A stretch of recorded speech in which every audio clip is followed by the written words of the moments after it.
नमस्कार, मौर्य दिन भर में आपका स्वागत है। मैं हर्षिता और आपसे मुखातिब हूं मैं असितनाथ। सबसे पहले अब तक की सुर्खियां। हैदराबाद बम ब्लास्ट जांच मामले में आईबी की टीम पहुंची बेगूसराय। एक युवक को हिरासत में लिया। 4.5 घंटे पूछताछ के बाद युवक को छोड़ा। वशिष्ठ नारायण सिंह का बिहार जेडीयू का अध्यक्ष बनना तय। पार्टी चुनाव के लिए आज भरा पर्चा। पार्टी से किसी और ने नहीं किया नामांकन। कल्याणपुर विधानसभा उपचुनाव के लिए वोटिंग खत्म। 28 फरवरी को होगी मतगणना। कांग्रेस प्रत्याशी अनिता राम पर जानलेवा हमला। दिल्ली के हाथ में झारखंड की चाबी। जेवीएम का कांग्रेस पर निशाना। झारखंड को बरगला रही कांग्रेस बीजेपी। रांची में जेवीएम कार्यकर्ता सम्मेलन। आगामी विधानसभा चुनाव की तैयारी। आम जनता को गोलबंद करने की कवायद। और भारत ऑस्ट्रेलिया के पहले टेस्ट के तीसरे दिन भारतीय पलड़ा भारी। कोहली का शतक तो धोनी का दोहरा शतक।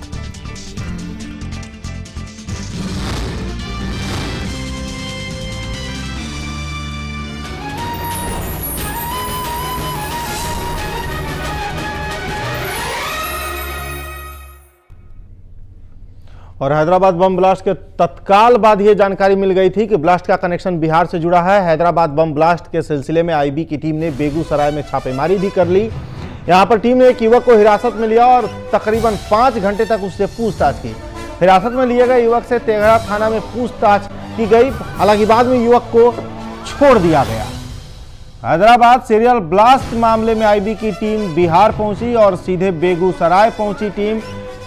टीम ने बेगूसराय में एक युवक को हिरासत में लिया और तेघड़ा थाने में ले जाकर युवक से तकरीबन 5 घंटे तक पूछताछ की और पूछताछ के बाद युवक को छोड़ दिया गया।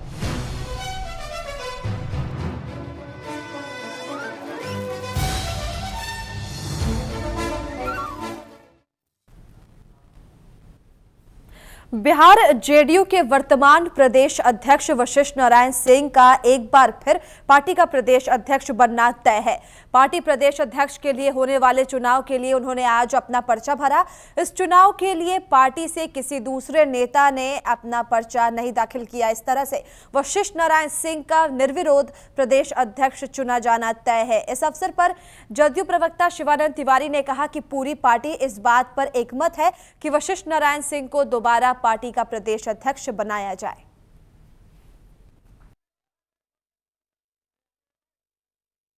और आंदोलन के नेता रहे हैं और पार्टी के सीनियर साथी हैं और पहली दफा एक ही बार रहे। दोबारा प्रावधान है हमारे संविधान में तो होने का, तो वशिष्ठ भाई को दोबारा कंटिन्यू किया गया।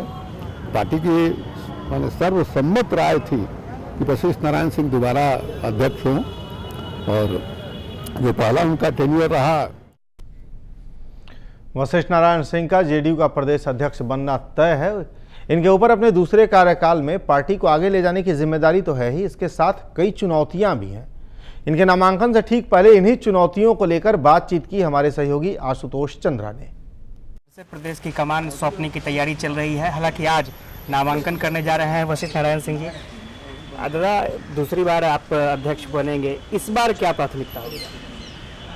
देखिए, जिस तरह से कार्यकर्ताओं को अब विश्वास में लेकर के कार्यकर्ताओं को पार्टी आगे बढ़ी है और इसका पंचायतों तक विस्तार हुआ और इस काम को और सुदृढ़ करने का प्रयास करेंगे। सभी तबके के बीच में पार्टी को ले जाने का प्रयास करेंगे। सामाजिक सरोकार के कार्यक्रम को लेकर के फिर आगे बढ़ने का प्रयास करेंगे और बिहार के सामने जो चुनौती है इसके लायक इस पार्टी को मजबूत तरीका से खड़ा करने का प्रयास करेंगे। दिल्ली में भी अधिकार रैली, दिल्ली में अधिकार रैली है और अधिकार रैली सफल होगी। ये अध्यक्ष के निर्वाचन के बाद पूरी जोर शोर से हम लोग दिल्ली रैली को सफल बनाने के लिए लग जाएंगे। लेकिन एक सवाल ये भी उठ रहा है कि शायद उस अधिकार रैली में कुछ नए राजनीतिक समीकरण भी सामने आ सकते हैं। देखिए, रैली तो होने दीजिए, जब नए राजनीतिक समीकरण आ जाएंगे तो उसी समय यही सवाल पूछिएगा। कपिल सिब्बल साहब आए थे, बहुत तारीफ किए हैं बिहार के हक के बारे में भी उन्होंने कहा है, फेवर में दिख रहे हैं। कपिल सिब्बल साहब और पूरे केंद्रीय नेतृत्व यदि प्रशंसा करता है तो उनको विशेष श्रेणी का दर्जा दे देना चाहिए। केंद्र उनकी बातों से सहमत है तो उन्हें विशेष राज्य का दर्जा दे देना चाहिए। कहीं ना कहीं जेडीयू भी अब सॉफ्ट रुख अपनाए हुए है केंद्र के प्रति। कैमरामैन सूरज के साथ आशुतोष चंद्रा, पटना। झारखंड में सरकार किसकी और कैसी बनेगी, इसे लेकर कयासों का बाजार भले ही गर्म हो, लेकिन इन तमाम उलझनों से दूर झारखंड विकास मोर्चा चुनाव की तैयारियों में जुट गया है।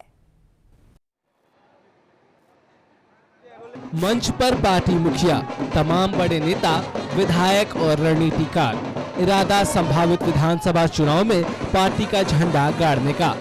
मकसद राज्य भर के कार्यकर्ताओं को एकजुट करना।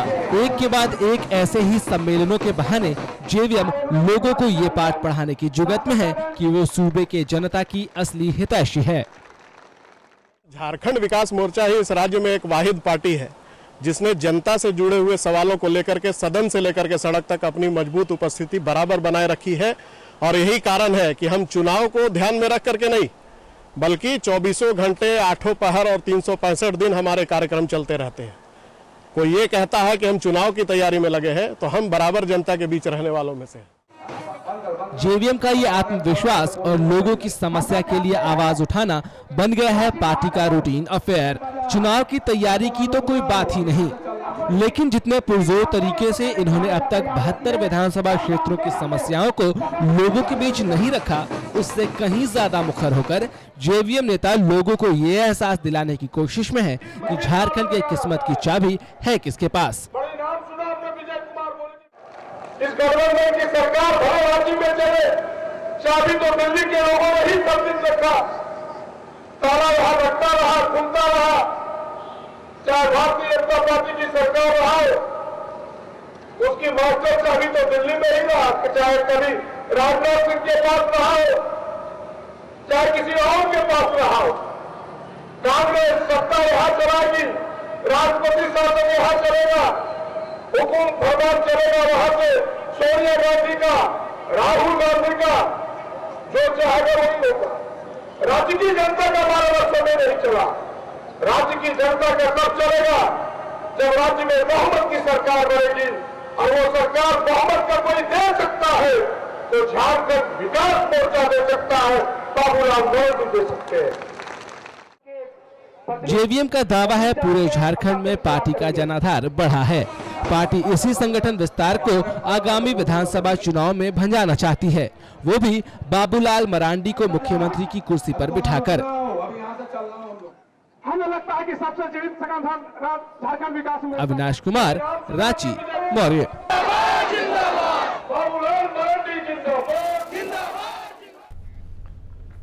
इधर बिहार में कल्याणपुर विधानसभा उपचुनाव का मतदान खत्म हो गया। 28 फरवरी को मतगणना होगी। मतदान के दौरान मतदाताओं ने पूरे उत्साह के साथ मताधिकार का प्रयोग किया। वोट डालने के लिए सुबह से ही मतदान केंद्रों पर मतदाताओं की भीड़ जुट गई। तकरीबन 2.5 लाख मतदाताओं ने 8 उम्मीदवारों के लिए वोट डाले। चुनाव आयोग ने मतदान में गड़बड़ी की आशंका को देखते हुए सुरक्षा के पुख्ता इंतजाम किए। कुल 253 मतदान केंद्रों पर वोट डाले गए। पूरे विधानसभा को 8 सब सुपर जोन और 4 सुपर जोन में बांटा गया। 91 मतदान केंद्रों को अति संवेदनशील चिन्हित किया गया था।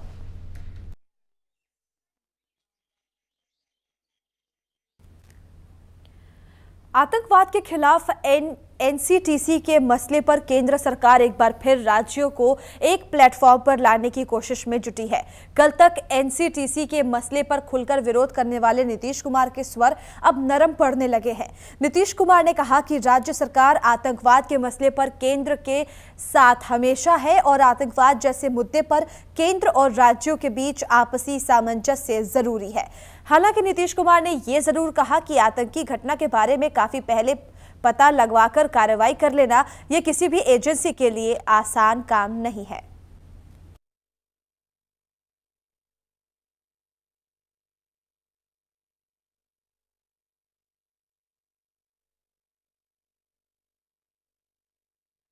आतंकी गतिविधियों के खिलाफ या इस तरह की कोई वारदात होने वाली है, इसके बारे में पहले और या बाद में, चाहे कार्रवाई हो या पहले अगर आसूचना हो, इंटेलिजेंस हो, तो केंद्र की एजेंसी हो या राज्यों की एजेंसी हो, आपस में शेयर करते हैं और आपसी समन्वय तालमेल बहुत आवश्यक है।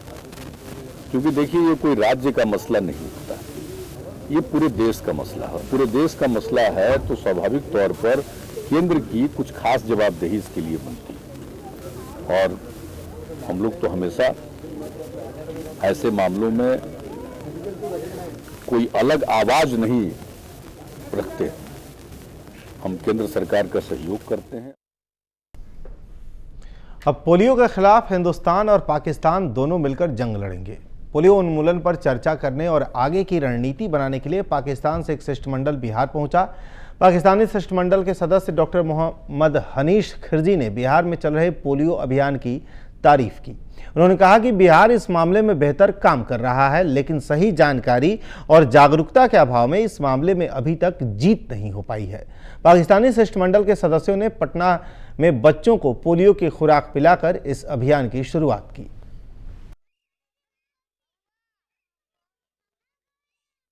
बिहार में हमने पोलियो को एरेडिकेट किया, जबकि उन्होंने इसी बीच हमें इनवाइट किया कि आप लोग भी तशरीफ़ लाएं और आप देखें। इस भी मकसद के तहत हम यहाँ पटना आए हैं। पटना में अभी हम ये देखेंगे, कल हमने WHO वालों से भी मुलाकात की, उन्होंने भी अपने प्लान हमें बताया।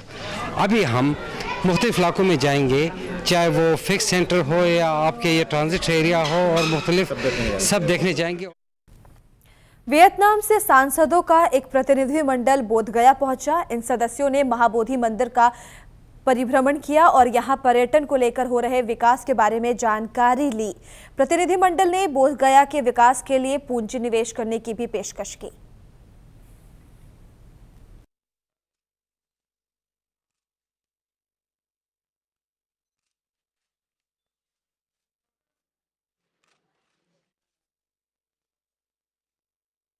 पार्लियामेंट्री टीम है और उसमें इन लोगों ने बोधगया आकर बहुत अच्छा फील किया है। बोला बहुत अच्छा मंदिर का व्यवस्था है और भगवान में हम लोगों की आस्था है, पूरे वियतनाम की आस्था है और बोधगया के विकास के लिए हम लोग जितना सहयोग हो सकेगा मंदिर को करने को।